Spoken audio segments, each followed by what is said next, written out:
바닥의 신호가 어떤 건지 그 신호를 알려드리려는 건데 부동산 공부도 잘 모르겠고 그러면은 요거 하나만 보면 된다. 자, 여기 여러분들이 원하는 언제 나온지도 있어요. 자, 보세요.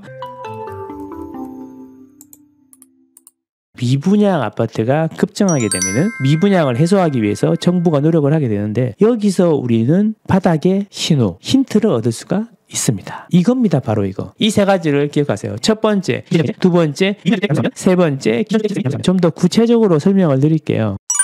저는 부동산 빅데이터를 취미로 하는 사람인데 열심히 분석을 해서 하는 방법도 있지만 그런 거 잘 모르겠다 어려우신 분들 있잖아요. 그러면 정부의 정책을 보면서 할 수가 있다라는 겁니다. 그중에 가장 확실한 카드는 뭐냐면 세금 카드다. 세금 카드. 정부는 1960년대 후반부터 부동산이라고 안 할게요. 아파트 가격이 오르면 바로 세금 규제를 시작했어요. 국세청에서 나와가지고 뒤지고 자금 조달 계획을 쓰라 그러고 그게 지금만 하는 게 아니고 몇십 년 전에도 이미 그랬다는 겁니다. 그래서 제일 먼저 세금 규제가 들어오고 분양권 규제가 들어온다는 거죠.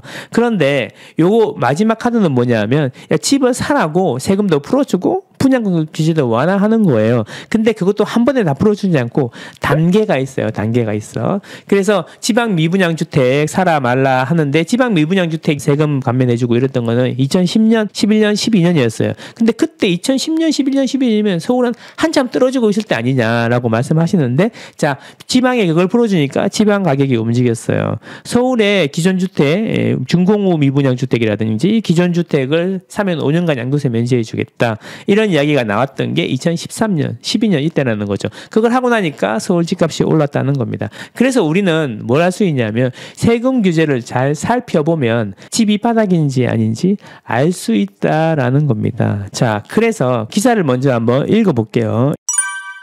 세무사님이 쓰신 것 같은데 이명박 대통령 재임 초기에 당시 미분양 주택수가 보도된 것만 10만 호가 넘었다. 근데 지금 기준으로 보면 10만 호가 아니고 이거보다 훨씬 많았을 겁니다. 최대 16만 5천 호에 육박했다 그러는데 왜 훨씬 많았을 거냐 하면은 지금은 30호 이상의 공동주택은 다 청약 홈을 통해서 분양을 하기 때문에 그 대상이 훨씬 커졌고 예전에는 30호 이상은 아예 청약 홈이나 옛날에 아파트 투유였는데 아파트 투유에서 분양하지 않았단 말이죠. 그렇기 때문에 지금 기준으로 보면 이 16만 호는 거의 20만 호가 넘고 25만 호가까지 되는 숫자가 아닌가라고 생각하는 거죠.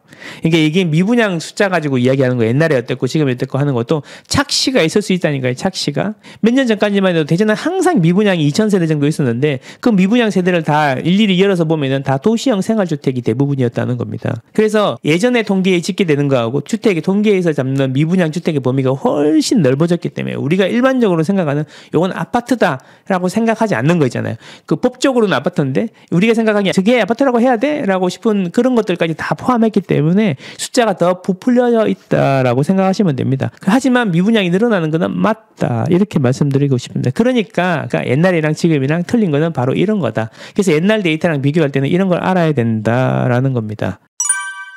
현재 정부에서 미분양 위험 한계선을 6만 2천호로 설정하고 있는데 이미 넘었죠. 그래서 미분양이 많을 때 이명박이 어떻게 했냐. 당시에는 매수자의 취득세가 2.7%가량이었는데 1월 1.35%로 줄인 바 있다. 취득세부터 먼저 걷는다는 거죠. 미분양 아파트 구입 시 취득세 경감이 있었다. 이런 거고 실제 지방 미분양 아파트의 양도세 취득세 감면은 2010년부터 2011년이었다라는 겁니다. 그리고 2010년부터 2011년 사이에 지방 미분양 물량 감소에 크게 기여했다는 뉴스도 검색이 된다. 자, 지방은 2010년부터 풀어졌다. 그래서 서울이 안 오르는데 지방이 먼저 움직였다. 이런 거고요. 2023년 3월 현재는 12억 이하 생애 첫 주택 구입 시 취득세 200만 원 한도 감면만 있는 상황이다. 한 번에 확 안 풀고 슬슬 푼다는 이야기입니다. 그래서 여기 보면은 뭐 이렇게 되게 많이 나와 있는데 중요한 것은 뭐냐면 자, 여기 여러분들이 원하는 언제 나온지도 있어요. 자, 보세요. 세금 정책을 통해서 우리는 바닥을 알 수가 있는데 세금 정책은 빠르면 2023년 7월에 나올 것으로 예상된다. 왠지 알아요? 1년에 세금을 2번 바꾸거든요. 7월달하고 1월달인가 그럴 겁니다. 그러니까 빠르면 올해 7월에 이게 입법이 될 수도 있겠다. 그러면 올해 7월을 보면은 바닥인지 아닌지 알 수가 있겠죠. 결국 시장의 심각성을 정부는 어떻게 인식하느냐의 차이에 달려 있는 거다라는 거죠. 만약에 올해 안 되면 2024년에 세제 개편 때 있을 건데 2024년 상반기에는 여야가 아직도 안 바뀐 상황이고 2024년 상반기에 총선이 끝나고 나면 여야가 국회 의석수가 많이 바뀔 수 있겠죠. 그래서 그때는 비슷한 정책들이 나올 수가 있겠다. 그러니까 지금처럼 시장이 계속 안 좋아지면 늦어도 내년 여름에는 세금적인 측면에서 바닥 신호가 올 수 있겠다. 이런 겁니다. 자, 그러면 그 신호는 무엇이냐? 말씀드릴게요. 잘 들어보세요. 첫 번째는 강남의 규제지역 해제고요. 그 다음 두 번째가 미분양주택 양도세 감면입니다. 미분양주택을 사면 양도세를 나중에 일반 세율로 먼저 해주거나 또는 나중에 양도세를 면제해 주는 거죠.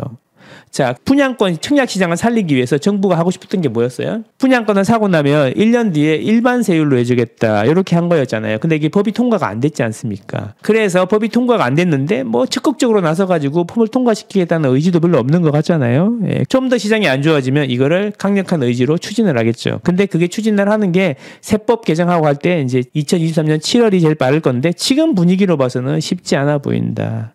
결국에는 내년 총선이 끝나고 난 다음에야 윤곽이 나올 것 같다. 이렇게 본다는 거죠. 서울 기준으로는 그렇다는 겁니다. 자, 그리고 세 번째, 기존 주택을 사면 취득세 감면해주거나 양도세 감면해주는 정책이 나오면 그때가 찐바닥이었다라는 겁니다. 이 세 가지를 기억하세요. 첫 번째, 규제지역 해제. 두 번째, 미분양주택 양도세 감면. 세 번째, 기존 주택 취득세 및 양도세 감면. 이거는 박근혜 정부 마지막에도 있었죠. 처음에는 어떻게 했냐면 1주택자의 주택을 취득하면은 5년 동안 양도세 면제해 주는 게 있었는데 그 다음에 나온 게 뭐였어요? 임대주택이었죠. 주택을 사서 임사를 등록하면은 양도세를 면제해 주겠다 이런 게 있었잖아요. 자, 생각해 보세요. 그때 샀으면 참 좋았죠. 참 좋았죠.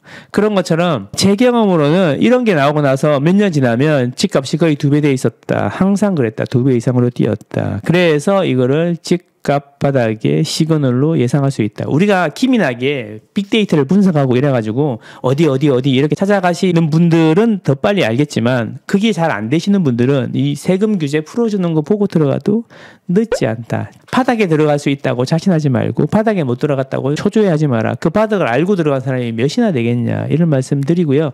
1, 2년 지나고 나서 들어가도 충분히 먹을 게 많다. 조바심 낼 필요가 없고 마음이 급할 필요가 없다.